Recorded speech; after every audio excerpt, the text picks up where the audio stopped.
Again come interest, X interest എന്ന് പറയുന്ന ടോപ്പിക്കിനെ സംബന്ധിച്ച് നമ്മൾ ഇന്നലെ ഡിസ്കസ് ചെയ്തിരുന്നു.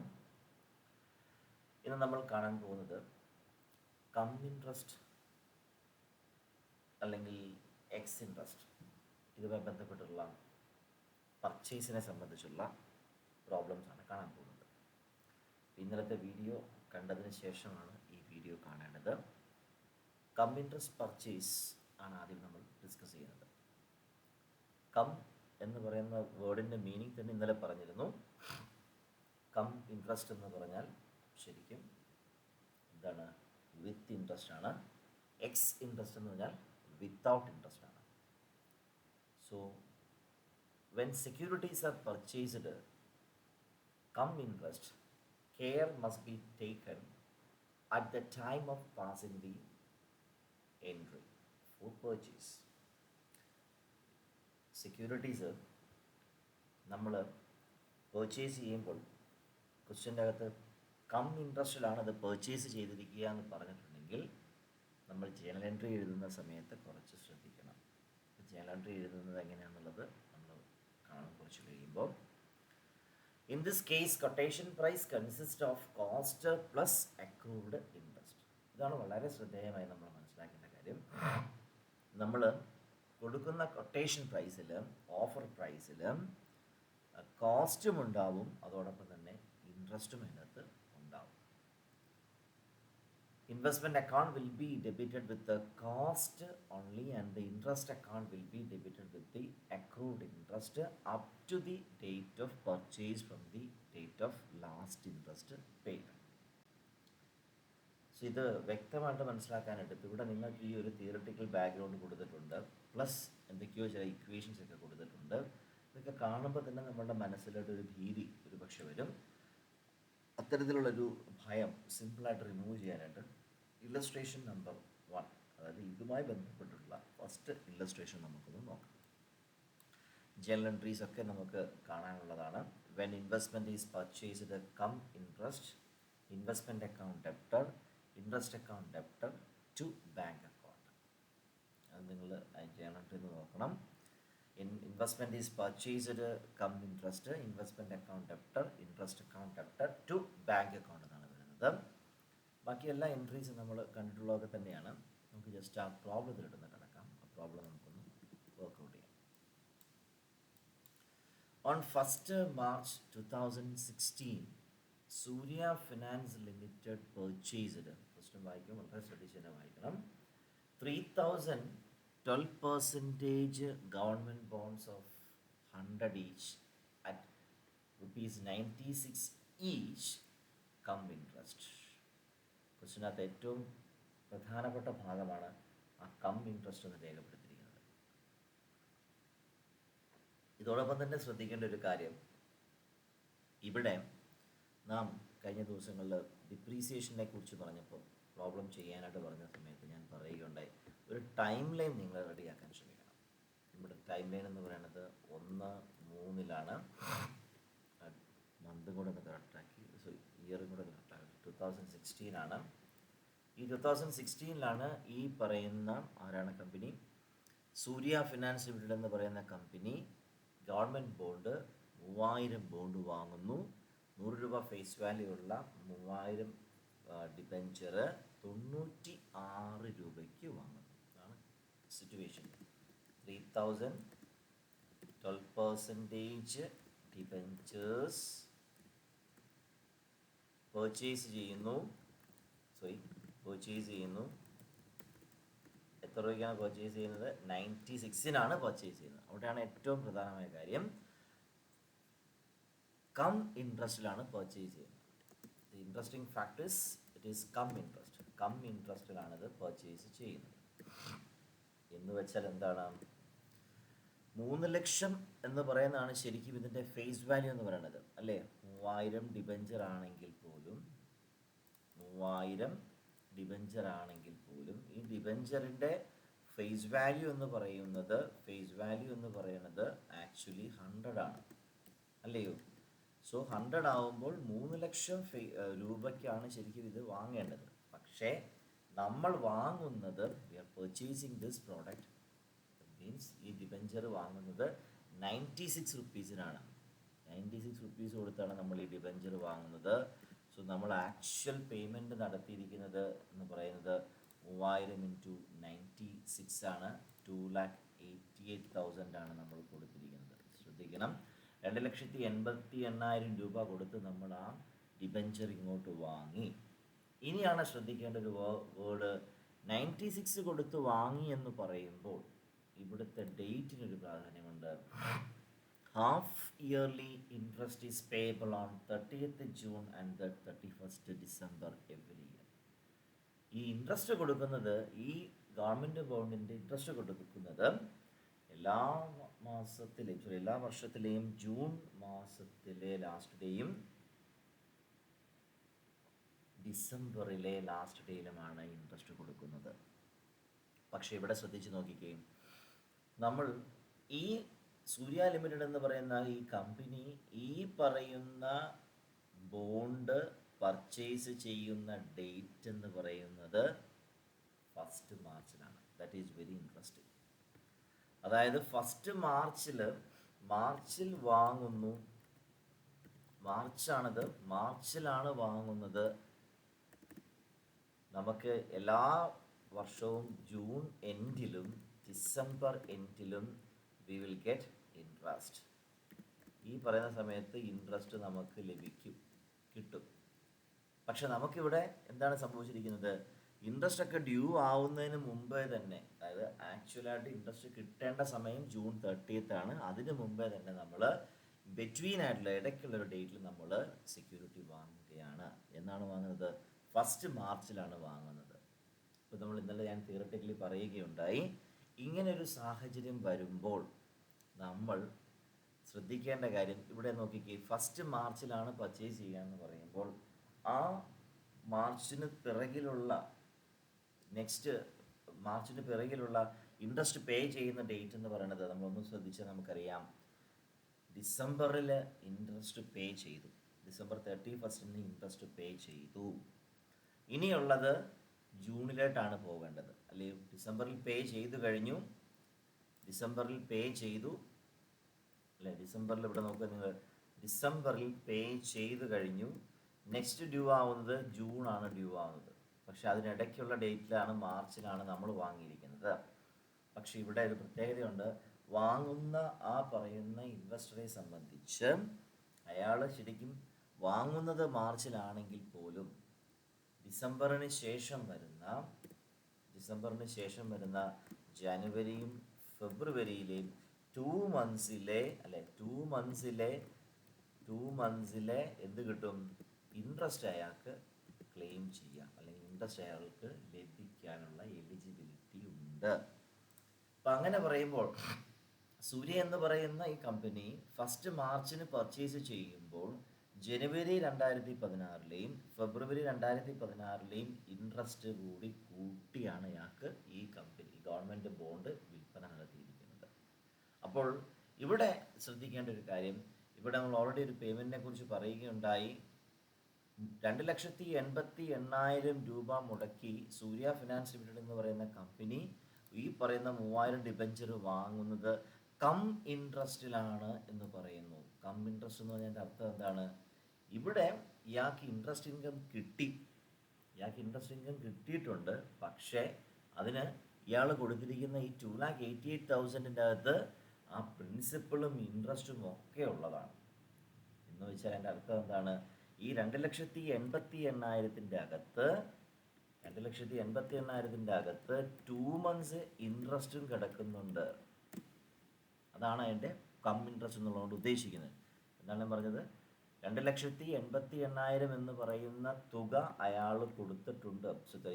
അയാളല്ല, കമ്പനിയാണ് കൊടുത്തേക്കണേ. 2,88,000 എന്ന് പറയുന്ന തുക അയാൾ കൊടുത്തിരിക്കുന്നതിൻ്റെ അകത്ത് എന്തൊക്കെ ഉൾപ്പെടുന്നുണ്ട്?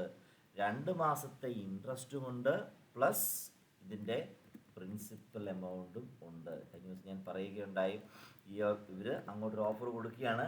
ഈ ടോട്ടൽ എമൗണ്ട് എന്ന് പറയുന്നത് ഇതാണ്, 2,88,000 ആണ്. ഇനി വേറെ ഒന്നും ചോദിക്കരുത്. 96 റുപ്പീസ് വെച്ച് ഞങ്ങൾ എടുക്കുന്നതിൻ്റെ അകത്ത് ഈ പറയുന്ന ഇൻട്രസ്റ്റ് എമൗണ്ടും ഉണ്ട്, പ്രിൻസിപ്പളും ഉണ്ട്, കൂടുതലൊന്നും ചോദിക്കരുത് എന്ന് പറഞ്ഞുകൊണ്ടാണ് അവർ അങ്ങോട്ട് ഓഫർ പ്രൈസ്, കൊട്ടേഷൻ പ്രൈസ് കൊടുത്തിരിക്കുന്നത്. അപ്പോൾ 2,88,000 എന്ന് പറഞ്ഞ് നമുക്ക് ക്വസ്റ്റനിൽ തന്നിരിക്കുന്ന, അല്ലെങ്കിൽ 96 നമ്മൾ വാങ്ങി എന്ന് പറഞ്ഞ് ഇൻട്രസ്റ്റിലാണ് തന്നിരിക്കുക എന്ന് പറഞ്ഞാൽ അതിൻ്റെ അർത്ഥം മറ്റൊന്നുമല്ല, ആ കിട്ടുന്ന ടോട്ടൽ ഫിഗറിനുള്ളിൽ തന്നെ ഇൻട്രസ്റ്റും കൂടെ ഉണ്ടാവും എന്നുള്ളത് നമ്മൾ മനസ്സിലാക്കുക. ഓക്കെ, സോ ക്വസ്റ്റ്യൻ്റെ ആ പാർട്ട് ക്ലിയറായി. ബാക്കി ക്വസ്റ്റ്യനിൽ പറഞ്ഞിരിക്കുന്നത് വളരെ സിമ്പിളായിട്ട് പറഞ്ഞിരിക്കുന്നു. എൻട്രീസ് കാണിക്കുക സൂര്യ ഫിനാൻസ് ലിമിറ്റഡിൻ്റെ ബുക്സിലും, അതോടൊപ്പം തന്നെ സൂര്യ ഫിനാൻസ് ലിമിറ്റഡിൻ്റെ അകത്ത് ജനറൽ എൻട്രീസ്, അവരുടെ ഇൻവെസ്റ്റ്മെൻറ്റ് ലെഡ്ജർ തയ്യാറാക്കുക എന്നുള്ളതാണ് നമ്മൾ പറഞ്ഞിരിക്കുന്നത്. ഇവിടുത്തെ ശ്രദ്ധിക്കേണ്ട ഏക കാര്യം എന്ന് പറയുന്നത് ഫസ്റ്റ് ഐറ്റം തന്നെയാണ് ശ്രദ്ധിക്കേണ്ടത്.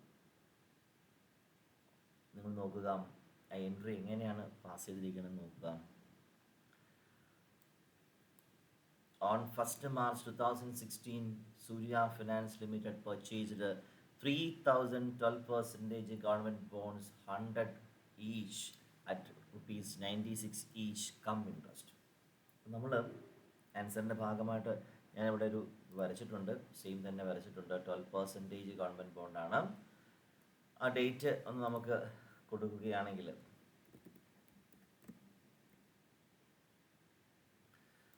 1/3/2016. ഈ ഡേയിൽ നമ്മൾ എൻട്രി പോസ്റ്റ് ചെയ്യുന്ന സമയത്ത് നമ്മൾ നോക്കുക, പർച്ചേസ് ചെയ്തിരിക്കുന്ന എൻട്രി അങ്ങ് കാണിച്ചാൽ മതി. ഫസ്റ്റ് എൻട്രി, ആ ട്രാൻസാക്ഷനെ ഫസ്റ്റ് എൻട്രി അതേപടി കാണിച്ചു വെച്ചാൽ മാത്രം മതി. ഫസ്റ്റ് എൻട്രി കാണിക്കുമ്പോൾ നമ്മൾ വാങ്ങുകയാണ്. അപ്പോൾ investment account debited to bank ആണ്, ബാങ്ക്. ഇനി ഇവിടെ നമ്മൾ 3 ലക്ഷം ആണ് ഫേസ് വാല്യൂ, നമ്മൾ ഓൾറെഡി പറയുകയുണ്ടായി, ഓർമ്മയുണ്ടെന്ന് എനിക്ക് തോന്നുന്നു.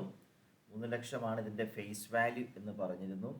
നമ്മളിവിടെ യഥാർത്ഥത്തിൽ കാണിക്കുന്നത് ഈ നോമിനൽ വാല്യൂ എന്ന് പറയുന്നത് ഫേസ് വാല്യൂ തന്നെയാണ്. അപ്പോൾ 3000 ഡിബഞ്ചർ ആയതുകൊണ്ട് നമ്മളിതിനെ 3 ലക്ഷം എന്നിവിടെ കാണിക്കാം. 3000-ത്തെ നമ്മൾ 3 ലക്ഷം എന്ന് പറഞ്ഞുകൊണ്ട് ഇവിടെ കാണിച്ചു. ഫേസ് വാല്യൂവിൽ ഒരു മാറ്റവുമില്ല. നമ്മൾ ഓൾറെഡി പറഞ്ഞിരുന്നു 3000 ഡിബഞ്ചറാണ്. അതിൻ്റെ ഫേസ് വാല്യൂ എന്ന് പറയുന്നത് 100 ആണ്. സോ ഫേസ് വാല്യൂ അതേപടി തന്നെ നമ്മൾ ഇവിടെ കാണിച്ചിരിക്കുന്നു. ആ കോളത്തിൽ ഫേസ് വാല്യൂ അതേപടി കാണിച്ചിരിക്കുന്നു. ഓക്കെ, ഇനിയുള്ള കോളം എഴുതുമ്പോഴാണ് നമ്മൾ അല്പം ഒന്ന് ശ്രദ്ധിക്കേണ്ടത്. നമ്മൾ ഓൾറെഡി പറഞ്ഞു കഴിഞ്ഞു എന്താണ് ഇൻട്രസ്റ്റ് എന്ന് പറയുന്നത്. ഇവിടെ എക്സാക്ട്ലി ഫേസ് വാല്യൂ 3 ലക്ഷം ആണെങ്കിൽ പോലും നമ്മുടെ ഇൻവെസ്റ്ററായിട്ടുള്ള സൂര്യ ഫിനാൻസ് ഈ പറയുന്ന ഡിബഞ്ചർ വാങ്ങുന്നത് 96 റുപ്പീസിനാണ്. സോ ആക്ച്വലി അയാൾ കൊടുത്തിട്ടുള്ള പേയ്മെൻറ്റ് എന്ന് പറയുന്നത് 2,88,000 2,88,000. ക്ലിയർ? ഇതൊന്ന് മാറ്റുവാണ് കൺവീനിയൻസിന് വേണ്ടിയാണ്. സോ 2,88,000 റുപ്പീസാണ് അയാൾ ആക്ച്വലി കൊടുത്തിരിക്കുന്ന പേയ്മെൻറ്റ്. അപ്പം നമ്മളിവിടെ ഫേസ് വാല്യൂവിൽ യാതൊരു മാറ്റവും ഇല്ലാത്തതുകൊണ്ട് നോമിനൽ വാല്യൂ നമ്മൾ അതേപടി കാണിച്ചു.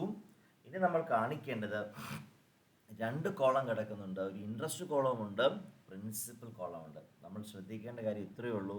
ഈ 2,88,000 എന്ന് പറയുന്നത് നമ്മൾ 2 കോളത്തിലും സ്പ്ലിറ്റ് ചെയ്ത് എഴുതണമെന്ന് മാത്രമേ ഉള്ളൂ.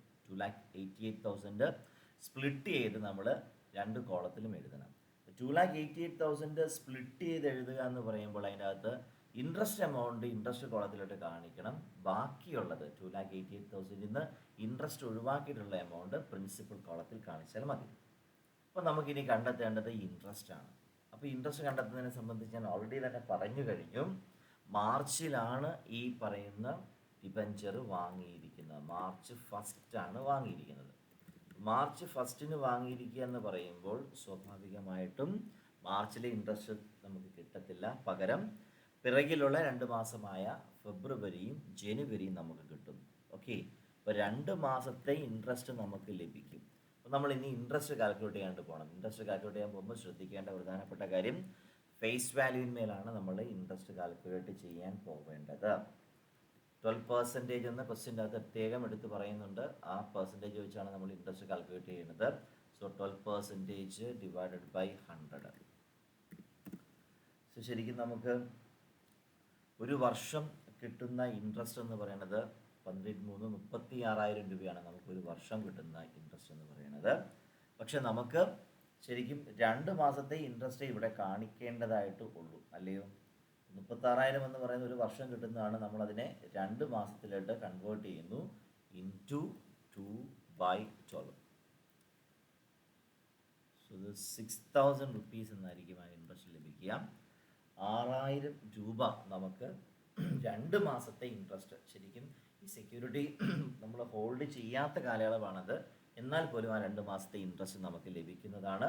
സോ നമ്മൾ ചെയ്യേണ്ട കാര്യം ഞാൻ ഓൾറെഡി പറഞ്ഞു, 2,88,000 നമ്മൾ സ്പ്ലിറ്റ് ചെയ്ത് എഴുതണമെന്ന് പറഞ്ഞു. സോ 2,88,000 നമ്മൾ സ്പ്ലിറ്റ് ചെയ്ത് എഴുതുമ്പോൾ 6,000 റുപ്പീസ് ഇൻട്രസ്റ്റിൻ്റെ കളത്തിലും ബാക്കി അന്ന് കുറച്ചതിന് ശേഷമുള്ള എമൗണ്ട് കുറയ്ക്കാൻ തോന്നില്ല, പെട്ടെന്ന് എടുക്കുന്നു. 2,82,000 എന്ന് പറയുന്നത് 2,82,000 എന്ന് പറയുന്നത് നമ്മുടെ പ്രിൻസിപ്പൽ കോളത്തിലും കാണിക്കുന്നു. കോണ്ടക്സ്റ്റ് ക്ലിയർ ആണെന്ന് വിചാരിക്കുന്നു. കം ഇൻട്രസ്റ്റിനകത്ത് ആകെ ഈ ഒരു ട്രാൻസാക്ഷൻ മാത്രമേ നമ്മൾ നോക്കേണ്ടതായിട്ടുള്ളൂ, ശ്രദ്ധിക്കേണ്ടതായിട്ടുള്ളൂ. ബാക്കിയൊക്കെ സിമ്പിളാണ്. അപ്പം ഒന്ന് ആലോചിച്ച് നോക്കുക, നമ്മൾ വാങ്ങുന്നതിനെ സംബന്ധിച്ച്, ഒരു ഇൻവെസ്റ്റർ വാങ്ങുന്നതിനെ സംബന്ധിച്ച് പറയുന്നു, വാങ്ങുന്ന റേറ്റും പറയുന്നു. ആ വാങ്ങുന്ന റേറ്റിൻ്റെ അകത്ത് ഇൻട്രസ്റ്റ് ഇൻക്ലൂഡഡ് ആണെന്നാണ് ആദ്യം പറഞ്ഞിരിക്കുന്നത്. അപ്പോൾ നമ്മൾ എന്ത് ചെയ്യണം, എത്ര മാസത്തെ ഇൻട്രസ്റ്റ് അതിൻ്റെ അകത്ത് ഇൻക്ലൂഡഡ് ആണെന്ന് നമ്മൾ കണ്ടെത്തണം.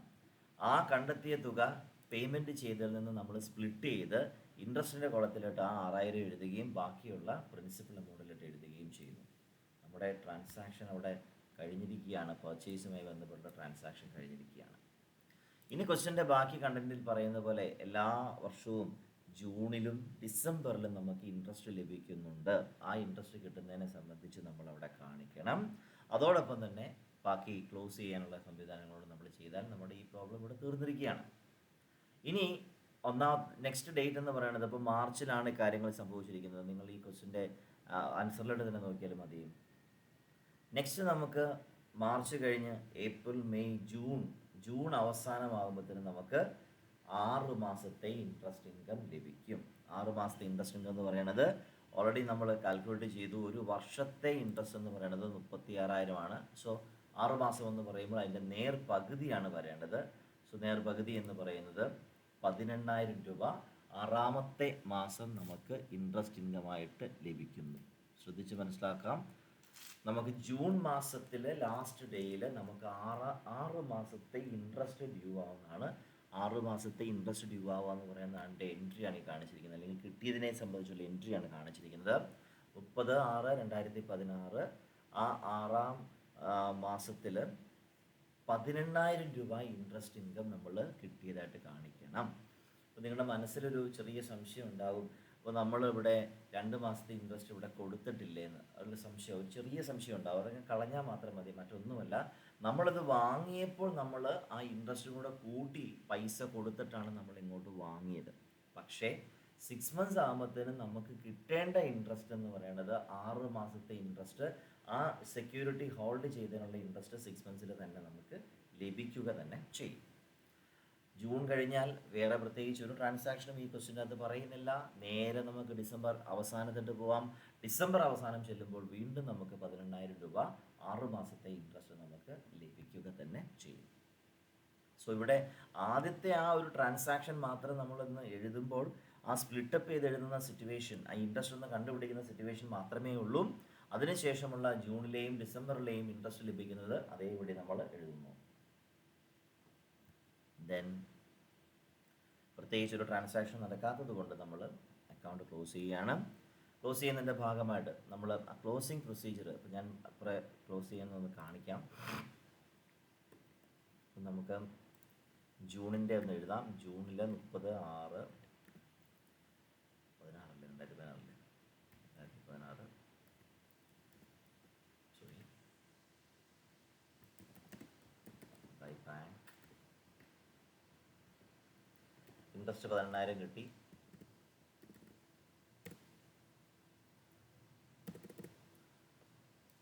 ഈ സെയിം ട്രാൻസാക്ഷൻ തന്നെയാണ് അടുത്തത് ഡിസംബറിൽ ലാസ്റ്റിൽ റിപ്പീറ്റ് ചെയ്യുന്നത്. ഡേറ്റ് മാത്രം മാറ്റിയാൽ മതി. അതുകൊണ്ട് ഞാൻ എമൗണ്ട് ഒന്ന് കോപ്പി പേസ്റ്റ് ചെയ്തോട്ടെ. ഫൈൻ. ഇനി 30/12 സംഭവിച്ചിരിക്കുന്ന കാര്യം നോക്കാം. 30/12 സംഭവിച്ചിരിക്കുന്നത് ഈ സെയിം ട്രാൻസാക്ഷൻ തന്നെയാണ്. സോ ഞാൻ അതിനെ അധികം ഇനി എക്സ്പ്ലെയിൻ ചെയ്യേണ്ട കാര്യമില്ല. ഓക്കെ. സോ 2 ട്രാൻസാക്ഷനും അവിടെ സംഭവിച്ചിരിക്കുന്നു. ഇൻട്രസ്റ്റ് ഇൻകവും നമുക്ക് ലഭിച്ചിരിക്കുന്നു. ഇനി നമ്മൾ ചെയ്യേണ്ടത് അക്കൗണ്ട് ക്ലോസ് ചെയ്യുക എന്നുള്ള പ്രൊസീജിയറാണ് ചെയ്യുന്നത്. അക്കൗണ്ട് ക്ലോസ് ചെയ്യുക എന്നുള്ള പ്രൊസീജിയറിലോട്ട് പോകുമ്പോൾ നമുക്ക് ക്വസ്റ്റ്യൻ്റെ അകത്ത് പറഞ്ഞിരിക്കുന്ന എല്ലാ കണ്ടൻറ്റും നമ്മൾ എഴുതി എന്നുള്ളത് ഒന്നോടൊന്ന് ചെക്ക് ചെയ്യണം.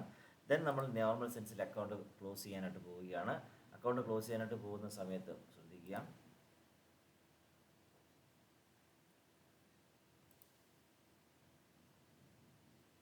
ഇവിടെ ഫസ്റ്റ് ക്ലോസ് ചെയ്യുന്നത് ഫസ്റ്റ് കോളമാണ് ക്ലോസ് ചെയ്യുന്നത്. നമ്മൾ നേരെ 3 lakh എന്ന് പറയുന്നത് താഴോട്ട് ഇറക്കി എഴുതുന്നു. 3 lakh നോമിനൽ വാല്യൂവിൻ്റെ കോളത്തിൽ 3 lakh താഴോട്ട് ഇറക്കി എഴുതുന്നു. നമ്മളിവിടെ ആൻസറിൽ കാണുന്ന പോലെ തന്നെ ബൈ ബാലൻസ് ക്യാരി ഡൗൺ എന്ന് പറഞ്ഞ് നമ്മൾ എഴുതുമ്പോൾ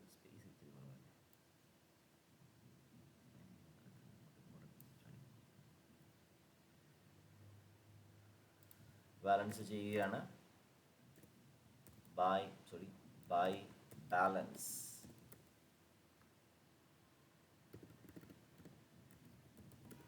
ബാലൻസ് എന്ന് പറഞ്ഞ് നമ്മൾ എഴുതുന്നു. നമ്മൾ ഈ വരയ്ക്കാനുള്ള അല്പം ബുദ്ധിമുട്ടില്ലാത്തതുണ്ട്, അതിൻ്റെ ഒരു പ്രോബ്ലം ഉണ്ട്.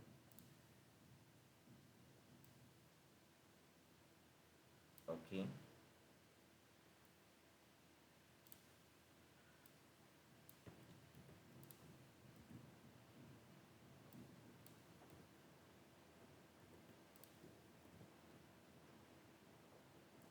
അതുപോലെ തന്നെ നമ്മൾ ഫസ്റ്റ് കോളം ബാലൻസ് ചെയ്തു. പ്രിൻസിപ്പൽ എമൗണ്ട് ആണ്, അവിടെ ഒന്നും തന്നെ ഇല്ല. നമ്മൾ അതേപടി തന്നെ ബാലൻസ് ചെയ്തിട്ട് ടോട്ടൽ കോളത്തിലിട്ട് ഫിഗർ ഇറക്കി എഴുതിയതിന് ശേഷം നമ്മൾ ബാലൻസ് ചെയ്തു. സോ നോമിനൽ വാല്യൂവിൻ്റെ അല്ലെങ്കിൽ നോമിനൽ ഫേസ് വാല്യൂവിൻ്റെ column is okay. Then second column interest income നമ്മൾ ബാലൻസ് ചെയ്യാൻ പോകുമ്പോഴാണ് നമുക്ക് ആകെ ശ്രദ്ധിക്കേണ്ടതായിട്ടുള്ള ഒരു കാര്യം വരുന്നത്. ഈ കോളം ബാലൻസ് ചെയ്യുമ്പോഴാണ്. ഈ കോളം ബാലൻസ് ചെയ്യുമ്പോൾ നമ്മളുടെ ഏറ്റവും ഉയർന്ന സംഖ്യ നമ്മൾ നേരെ താഴോട്ട് ഇറക്കി എഴുതുന്നു. ഇവിടെ ഏറ്റവും ഉയർന്ന സംഖ്യ എന്ന് പറയുന്നത് ഇൻട്രസ്റ്റ് ഇൻകത്തിൻ്റെ ഇവിടെ 6000 ഉള്ളൂ, പക്ഷേ ഇവിടെ 36,000 ഉണ്ട്. സോ നമ്മൾ ആ 36,000 എന്ന് പറയുന്ന സംഖ്യ നമ്മൾ നേരെ താഴോട്ട് ഇറക്കി എഴുതുന്നു. 36,000 ഇറക്കി എഴുതുന്നു. ഇൻട്രസ്റ്റ് ഇൻകം കോളത്തിലും അത് 36,000 ഇറക്കി എഴുതുന്നു. അതിനുശേഷം ശ്രദ്ധിക്കേണ്ട ഒരു കാര്യം എന്ന് പറയുന്നത്, ഇവിടെ 36,000 നമ്മളിവിടെ ഒരു ലോജിക്കും കൊണ്ട് അപ്ലൈ ചെയ്യുന്നുണ്ട്. നമ്മൾ ആദ്യമേ തന്നെ പറഞ്ഞു, നമ്മൾ ഇൻട്രസ്റ്റ് പൈസ കൊടുത്ത് നമ്മൾ ഇങ്ങോട്ട് വാങ്ങി അല്ലേ. 2 മാസത്തെ ഇൻട്രസ്റ്റായ 6,000 രൂപ നമ്മൾ ശരിക്കും വാങ്ങിയ സമയത്ത് ഓൾറെഡി പൈസ കൊടുത്തു. ശരിക്കും പറയുകയാണെങ്കിൽ പൈസ കൊടുത്താണ് നമ്മൾ ആ ഇൻട്രസ്റ്റ് ഇങ്ങോട്ട് വാങ്ങിയത്. യഥാർത്ഥത്തിൽ പറയുകയാണെങ്കിൽ നമുക്ക് 10 മാസത്തെ ഇൻട്രസ്റ്റേ കയ്യിലേട്ട് ലഭിക്കുന്നുള്ളൂ. അപ്പം അതാണ് യഥാർത്ഥത്തിൽ പ്രോഫിറ്റ് ആൻഡ് ലോസ് അക്കൗണ്ടിലോട്ട് പോകുന്നത്. മറ്റൊന്നുമല്ല, നിങ്ങൾ ക്ലോസ് ചെയ്യുന്നതിൻ്റെ ഭാഗമായിട്ട് ഡിസംബർ ലാസ്റ്റ് ഡേയിൽ നമ്മുടെ ഇൻട്രസ്റ്റ് ഇൻകം നമ്മൾ ഫസ്റ്റ് പ്രോബ്ലത്തിൽ ചെയ്തതുപോലെ പ്രോഫിറ്റ് ആൻഡ് ലോസ് അക്കൗണ്ടിലോട്ട് മാറ്റണം. ടു P&L അക്കൗണ്ട് എന്ന് പറഞ്ഞ് നമ്മൾ എഴുതണം. ഈ P&L അക്കൗണ്ട് എന്ന് പറഞ്ഞ് നമ്മൾ എഴുതുമ്പോൾ എക്സാക്ട്ലി നിങ്ങൾ ശ്രദ്ധിക്കേണ്ട ഒരു കാര്യം എത്രയാണ്, നമ്മൾ 36,000 രൂപ നമുക്ക് ഇൻട്രസ്റ്റ് ഇൻകം ഉണ്ടായിരുന്നു. പക്ഷേ 36,000 ഇൻട്രസ്റ്റ് ഇൻകം ഉണ്ടായിരുന്നു, പക്ഷേ 6,000 രൂപ നമ്മൾ വാങ്ങിയ സമയത്ത് പേ ചെയ്ത് കൊടുത്ത ഇൻട്രസ്റ്റ് ആണത്. പേയ്മെൻറ്റ് നടത്തി നമ്മൾ വാങ്ങിയ ഇൻട്രസ്റ്റ് ആണത്. സോ അത് ഒഴിവാക്കിയതിന് ശേഷമുള്ള 30,000 റുപ്പീസാണ് ഈ പറയുന്ന P&L അക്കൗണ്ടിലോട്ട്, പ്രോഫിറ്റ് ആൻഡ് ലോസ് അക്കൗണ്ടിലോട്ട് പോകുന്നത്. മറ്റൊരു അർത്ഥത്തിൽ പറഞ്ഞാൽ നിങ്ങൾ നിസ്സാരമായിട്ട് സിമ്പിളായിട്ട് അങ്ങോട്ട് ബാലൻസ് ചെയ്യുക അല്ലേ. ഇവിടെ കാണുന്ന ഒരു ഇതിൽ 36,000 താഴോട്ട് ഇറക്കി എഴുതി, ഇവിടെ 36,000 എഴുതി. അതിനുശേഷം ഈ ഡിഫറൻസ് ഫിഗർ എത്രയാണോ അത് ഇവിടെ എഴുതുന്നു. ആ ഫിഗർ നേരെ P&L അക്കൗണ്ടിലോട്ട് പോകുന്നു എന്ന് മാത്രം ചിന്തിച്ചാലും മതി. അപ്പോൾ നമുക്ക് പ്രോഫിറ്റ് ആൻഡ് ലോസ് അക്കൗണ്ടിലോട്ട് പോകുന്നത് ആ ബാലൻസ്ഡ് ഫിഗർ ആയിരിക്കും പോകുന്നത്. നമ്മൾ വാങ്ങിയപ്പോൾ കൊടുത്ത ഇൻട്രസ്റ്റിന് കൊടുത്ത തുകയും നമ്മൾ സെപ്പറേറ്റ് ചെയ്ത് എഴുതിയ തുക ഒരിക്കലും കൂട്ടി എഴുതിയേക്കരുത്. അങ്ങനെ മിസ്റ്റേക്ക് ചെയ്യേണ്ട ആവശ്യമില്ല, ഒരിക്കലും ഇല്ല. നോർമൽ സെൻസിൽ അങ്ങ് ബാലൻസ് ചെയ്താൽ മാത്രം മതി. ബാലൻസ് ചെയ്തതിന് ശേഷം നമ്മൾ ഈ പറയുന്ന ഒരു തുക പ്രോഫിറ്റ് ആൻഡ് ലോസ് അക്കൗണ്ടിലോട്ട് നീക്കി വയ്ക്കുന്നു. P&L അക്കൗണ്ട് എന്ന് പറഞ്ഞ് നീക്കി വയ്ക്കുന്നു. ഇനി നമുക്ക് ബാലൻസ് ചെയ്യേണ്ട ഏക കോളം പ്രിൻസിപ്പൽ എമൗണ്ട് ആണ്. അവിടെ ഈ സൈഡിൽ മാത്രം പ്രിൻസിപ്പൽ എമൗണ്ട് കൊടുത്തിട്ടുള്ളൂ, പർച്ചേസ് ചെയ്തിരിക്കുന്നതാണ് അത് കാണിച്ചിരിക്കുന്നത്. സോ 2,82,000 നമ്മളിവിടെ ഇറക്കി എഴുതുന്നു. ദെൻ അതേപടി തന്നെ 2,82,000 ഇവിടെ എഴുതിയതിന് ശേഷം തൊട്ട് മുകളിലോട്ട് ആ എമൗണ്ട് നമ്മൾ എഴുതുന്നു. 2,86,000 സൈഡിലാണ് അതിൻ്റെ ബാലൻസ് വരുന്നത്. 2,82,000 അവിടെ എഴുതുന്നു. ഇൻട്രസ്റ്റ് കോളം നമ്മൾ ഓൾറെഡി തന്നെ ഡിസ്കസ് ചെയ്തിരിക്കുകയാണ്. ഇൻട്രസ്റ്റ് കോളത്തിൻ്റെ ബാലൻസ് നമുക്ക് ഇവിടെയല്ല വരുന്നത്. ഇൻട്രസ്റ്റ് കോളത്തിൻ്റെ ബാലൻസ് നമ്മൾ അപ്പുറയാണ് പോയിരിക്കുന്നത്. അതായത് ഇവിടെ നിന്ന് പ്രോഫിറ്റ് ആൻഡ് ലോസ് അക്കൗണ്ടിലോട്ടാണ് തുക പോയിരിക്കുന്നത്. ശരിക്കും പറയുകയാണെങ്കിൽ ഇത്രയേ ഉള്ളൂ ഈ പറയുന്ന കം ഇൻട്രസ്റ്റ് പർച്ചേസ് നടത്തുമ്പോഴുള്ള ഇൻവെസ്റ്റ്മെൻറ്റ് അക്കൗണ്ട് എന്ന് പറയുന്നത്. ആകെ ശ്രദ്ധിക്കേണ്ട കാര്യം, ഈ ടോട്ടൽ എമൗണ്ട് അതിൻ്റെ അകത്തുനിന്ന് ആ ഇൻട്രസ്റ്റിൻ്റെ എമൗണ്ട് കണ്ടെത്തുന്നു. ആ കണ്ടെത്തുന്ന എമൗണ്ട് സ്പ്ലിറ്റപ്പ് എടുത്തുകൊണ്ട് നമ്മൾ 2 കോളത്തിലായിട്ട് കാണിക്കുക എന്ന് മാത്രമേ ഉള്ളൂ. ശ്രദ്ധിക്കുക, ഇതാണ് ഇൻവെസ്റ്റ്മെൻറ്റ് അക്കൗണ്ടുമായി ബന്ധപ്പെട്ടിട്ടുള്ള പ്രോബ്ലം. ഇനി നമ്മളൊരു ചെറിയ കാര്യം കൂടെ നോക്കിയിട്ട് വൈൻഡപ്പ് ചെയ്യുകയാണ്. മറ്റൊന്നുമല്ല ഉദ്ദേശിക്കുന്നത്, നമ്മൾ ജേണൽ എൻട്രി എഴുതാനോട് പറഞ്ഞിട്ടുണ്ടായിരുന്നു. ജേണൽ എൻട്രി എന്ന് പറയുന്നത് ഈ പറയുന്ന ബുക്കിൽ അല്ലെങ്കിൽ ഈ പറയുന്ന അക്കൗണ്ടിൽ കാണിച്ചിരിക്കുന്ന കാര്യങ്ങൾ, ഇവിടെ ഇൻട്രസ്റ്റ് കാൽക്കുലേഷൻ സംബന്ധിച്ചിട്ടുള്ള വിവരങ്ങളൊക്കെ വീണ്ടും കാണിച്ചിട്ടുണ്ടെന്ന് നിങ്ങളൊന്ന് നോക്കുക. ജേണൽ എൻട്രി എഴുതുന്നിരിക്കുന്നത് എങ്ങനെയാണെന്ന് നോക്കുക. നമ്മൾ മാർച്ചിൽ ആ പറയുന്ന സെക്യൂരിറ്റി വാങ്ങുന്നതിന് അല്ലെങ്കിൽ ഡിബഞ്ചർ ഡിബഞ്ചറല്ല ബോണ്ടാണ്, ഞാൻ ഡിബഞ്ചറിനെ എപ്പോഴും ഉപയോഗിച്ചെന്ന് മാത്രമേ ഉള്ളൂ. ബോണ്ട് വാങ്ങുന്നതിൻ്റെ എൻട്രിയാണ് കാണിച്ചിരിക്കുന്നത്. ബോണ്ട് വാങ്ങുമ്പോൾ നമ്മൾ പ്രിൻസിപ്പൽ എമൗണ്ടും ഇൻട്രസ്റ്റും കൂടെ കൂടിയാണ് കൊടുത്തിരിക്കുന്നത്. അപ്പോൾ ആ കാൽക്കുലേഷൻ എല്ലാം ചെയ്തതിന് ശേഷം, എൻ്റെ അഭിപ്രായത്തിൽ ഇങ്ങനെ ജേണൽ എൻട്രി ചോദിച്ചാൽ നിങ്ങൾ ഈ പറയുന്ന രീതിയിൽ അക്കൗണ്ട് വരച്ചതിന് ശേഷം ജേണൽ എൻട്രി എഴുതുന്നതായിരിക്കും ഏറ്റവും സേഫ്. അപ്പോൾ ഇവിടെ ജേണൽ എൻട്രി എഴുതിയിരിക്കുന്നത് നിങ്ങൾ നോക്കുക. ഡിബഞ്ച് നമ്മൾ പർച്ചേസ് ചെയ്യുമ്പോൾ investment account debit to bank എന്നാണ് വരേണ്ടത്. ഇവിടെ ഇൻട്രസ്റ്റും കൂടെ വന്നുകൊണ്ട് അതിനെ സ്പ്ലിറ്റ് ചെയ്ത് കാണിച്ചിരിക്കുന്നു. എന്താണ് നമ്മൾ വാങ്ങിച്ചിരിക്കുന്ന ബോണ്ട്, അതിൻ്റെ പ്രിൻസിപ്പൽ എമൗണ്ട്, അതിൻ്റെ ഇൻട്രസ്റ്റ് ടു ബാങ്ക്, അങ്ങനെയാണത് ബാങ്കിലൂടെ പോയത്. So government bond account debtor, interest account debtor to bank, അതാണ് ഈ കാണിച്ചിരിക്കുന്നത് 2,80,8,000. ഞാൻ ആ പ്രോബ്ലത്തിൽ എഴുതി കാണിച്ചിരുന്ന ആ സംഖ്യയും അല്ല, നിങ്ങളോട് സ്പ്ലിറ്റപ്പിൽ കാണിച്ചിരിക്കുന്ന 2,88,000 എന്ന് പറയുന്നതിൻ്റെ അകത്ത് 6,000 രൂപ ഇൻട്രസ്റ്റ് ആണ് എന്നുള്ളത് അത് സ്പ്ലിറ്റ് ചെയ്താൽ ജേണൽ എൻട്രിക്കകത്ത് കാണിച്ചിരിക്കുന്നത് മാത്രമേ ഉള്ളൂ. വേറെ മറ്റൊരു കാര്യവും അവിടെ ചൂണ്ടിക്കാണിച്ചിട്ടില്ല. നമ്മൾ നോർമൽ സെൻസിൽ investment account debit to bank എന്ന് പറയുമ്പോൾ ഇവിടെ ആ ഇൻവെസ്റ്റ്മെൻറ്റ് നമ്മൾ ഇൻട്രസ്റ്റും കൂടെ കൊടുത്ത് വാങ്ങിയത് കൊണ്ട് ആ investment account debtor, interest account debtor to bank എന്നുള്ള എൻട്രിയിലായിട്ട് വന്നിരിക്കുന്നത് മാത്രമേ ഉള്ളൂ. ഇനി നമുക്കെല്ലാം അറിയാവുന്ന 2 ജേണൽ എൻട്രിയാണ്. അതായത് മറ്റൊന്നുമല്ല, ഇൻട്രസ്റ്റ് 6 മാസത്തിൽ റിസീവ് ചെയ്യുന്നതിൻ്റെ ഫസ്റ്റ് ഹാഫിൻ്റെ എൻട്രിയും സെക്കൻഡ് ഹാഫിൻ്റെ എൻട്രിയും. അതിൻ്റെ എൻട്രി നമുക്ക് എല്ലാവർക്കും അറിയാം, bank account debit to interest, bank account debit to interest. അതിനുശേഷം ലാസ്റ്റ് നമ്മൾ ചെയ്യേണ്ട എൻട്രി എന്ന് പറയുന്നത് മറ്റൊന്നുമല്ല, നമുക്ക് കിട്ടിയ ഇൻട്രസ്റ്റ് നമ്മൾ പി ആൻഡ് അക്കൗണ്ടിട്ട് ട്രാൻസ്ഫർ ചെയ്യുന്ന എൻട്രിയാണ്. മറ്റൊന്നുമല്ല, അത് ഈ എൻട്രിയാണ് ടു പി ആൻഡ് അക്കൗണ്ട്, അതായത് investment account debit to P and account എന്നുള്ളത് എഴുതിയാൽ മാത്രം മതി. Interest account debit to P and account എന്ന് എഴുതിയാൽ മാത്രം മതി. അപ്പോൾ അത് കിട്ടിയ ഇൻട്രസ്റ്റ് നമ്മൾ പി ആൻഡ് അക്കൗണ്ടിട്ട് ട്രാൻസ്ഫർ ചെയ്യുന്ന ജേണൽ എൻട്രിയാണ് കാണിച്ചിരിക്കുന്നത്. ശരിക്കും വളരെ നിസ്സാരമായ ട്രാൻസാക്ഷൻസ് മാത്രമേ ഉള്ളൂ. എല്ലാവരും ഒന്ന് വർക്കൗട്ട് ചെയ്ത് ഒന്ന് വായിച്ച് നോക്കാൻ ശ്രമിക്കും.